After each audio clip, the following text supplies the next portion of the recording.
In Syria, the bloody battle for Aleppo continues despite a warning from the UN's special envoy that the city's rebel-held areas could be completely destroyed within months.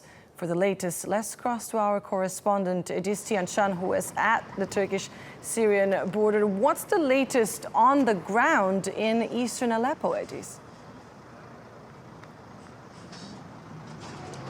Well, fierce battles continue both in terms of airstrikes by the Syrian regime and Russia, as well as ground shelling by both the regime and opposition forces. To give you an idea, just as of Thursday in western Aleppo, in the regime-controlled part of the city, shelling by opposition groups killed at least 11 civilians, including one child, in the neighborhood of Al-Jamaliyah. And you can also see footage there from the Syrian state TV of Al-Akhbariyah. And in return, there was also regime shelling on about 5 different neighborhoods on the eastern rebel-controlled part of the city. And we understand at least 3 civilians were killed around the eastern part also on Thursday. And in terms of airstrikes, they still continue across several neighborhoods in eastern Aleppo, but also in the countryside of the Aleppo province, especially parts that are controlled by the opposition groups.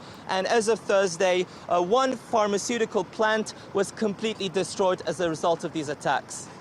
And on another front in northern Syria, the Free Syrian Army continues its offensive against Daesh. How far have they advanced?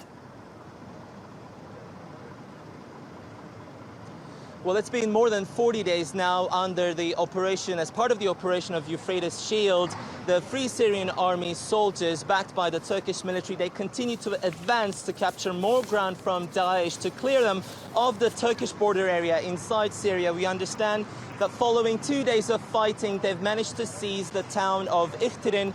But in that operation, 9 FSA fighters were killed and at least 32 of them were injured. And Turkish warplanes are also supporting this operation. The army said that they hit 18 targets just in the past 24 hours.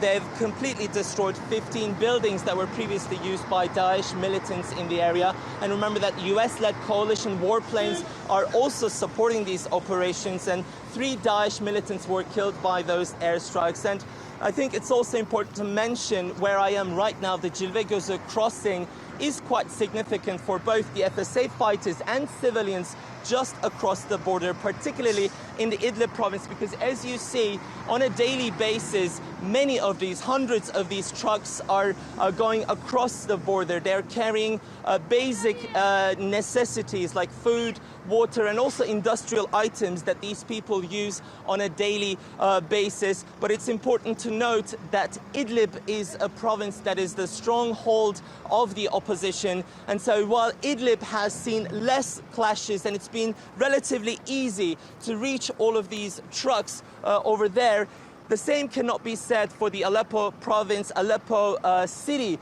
because it's been under the siege for so long. And remember that humanitarian aid was kept here for so long for them, for many weeks, but it wasn't reached there. But we can say, at least for the Idlib province, really this is a main supply route. We understand that some 200 to 250 trucks are being transferred on a daily basis.